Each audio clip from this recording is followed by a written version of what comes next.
नमस्कार दोस्तों। आज मैं आपको बताऊंगा मेंडल के नियम, मेंडलिज्म लॉ। तो मेंडल, जिनका पूरा नाम ग्रेगर जॉन मेंडल था, इन्होंने 3 नियम दिया था।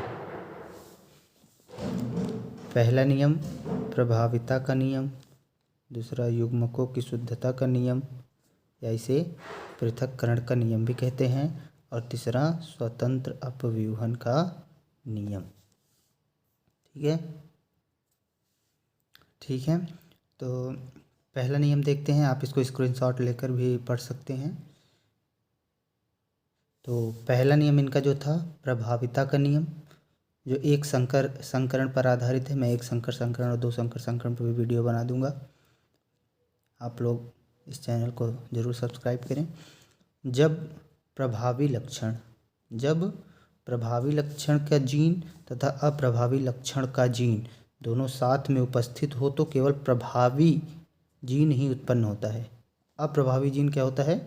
छिप जाता है। इसी को हम क्या कहते हैं? प्रभाविता का नियम कहते हैं। ठीक है, कि मतलब जब प्रभावी, यहाँ पर देखिए एग्जाम्पल के तौर पर, यहाँ पर लंबा और बौना दोनों साथ में है।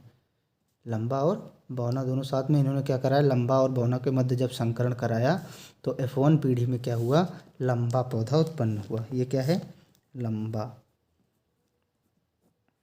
तो यहाँ पर देखिए यही बताया गया कि जब देखिए प्रभावी लक्षण वाला जीन तथा अप्रभावी लक्षण वाला जीन दोनों साथ में होते हैं तो प्रभावी लक्षण वाला जीन क्या करता है? अपना लक्षण प्रकट कर पाता है, ये छिप जाता है। ठीक है, जब लंबा तथा बौने के मध्य संकरण कराया जाता है तो प्रभावी लक्षण लंबा उत्पन्न हो जाता है।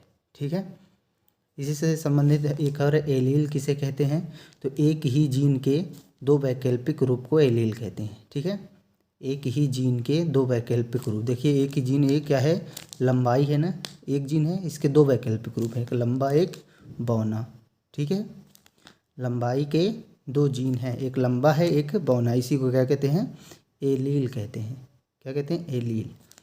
तो लंबाई के 2 हैं, एक लंबा एक बौना। इन्होंने 7 लक्षण लेकर अपना प्रयोग कराया था, जिसमें से पहला लक्षण है लंबाई, जिसमें इन्होंने लंबा और बौना 2 एलील हैं इसके। तो एलील की वजह से बहुत इंपॉर्टेंट है ये बोर्ड परीक्षा के लिए, मेंडल का पहला नियम, प्रभाविता का नियम। ठीक है,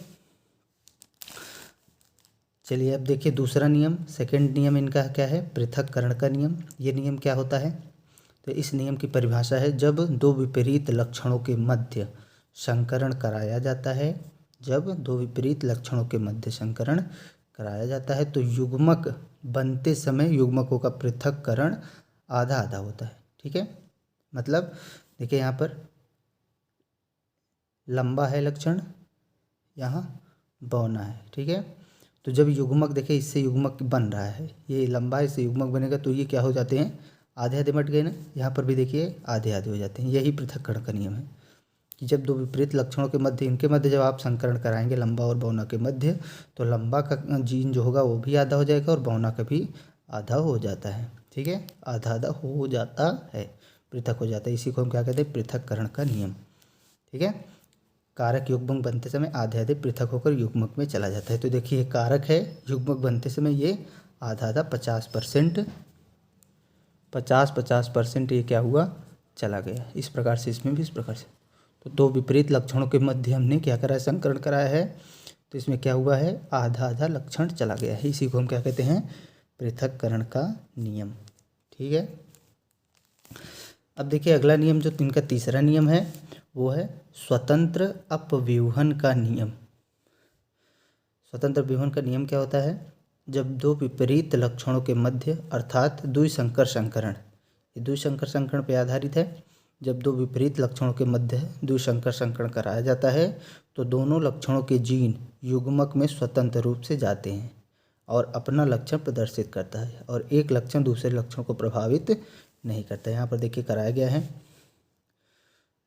जब 2 विपरीत, देखिए यहाँ लिखा है, जब 2 विपरीत लक्षणों के मध्य संकरण कराया जाता है। द्विसंकर संकरण में 2 लक्षण हमने यहाँ लिया है, गोल एक पीला, यहाँ झुर्रीदार हरा। तो लक्षणों के मध्य जब संकरण कराया जाता है तो दोनों लक्षणों के जीन युग्मक में स्वतंत्र रूप से जाते हैं।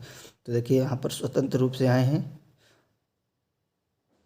यहाँ गोल वाला लक्षण आया क्योंकि गोल पीले पे गोल प्रभावी है और यहाँ पर, ठीक है, इस प्रकार से यहाँ पर आए हैं। तो ये जो प्रभावी लक्षण है यही जो है F1 पीढ़ी में प्रदर्शित होते हैं। ठीक है, ये इनका तीसरा नियम था। इनके तीसरे नियम में पुनेट स्क्वायर भी बनता है, इसको बनाना हम आपको अगले वीडियो में बता देंगे। इतना आप लोग ध्यान रखिएगा कि मेंडल के 3 नियम है, प्रभाविता का नियम, एक युग्मकों की शुद्धता का नियम, एक स्वतंत्र अपव्यूहन का नियम। प्रभाविता का नियम, जब प्रभावी लक्षण का जीन तथा प्रभावी लक्षण का जीन दोनों साथ में हो तो प्रभावी वाला उत्पन्न होता है। पृथक्करण के नियम में क्या है कि ये जो लक्षण है ये पृथक विपरीत लक्षण के मध्य हम संकरण कराया जाता है, तो युग्मक बनते समय युग्मकों का पृथक्करण आधा आधा होता है। ठीक है, धन्यवाद।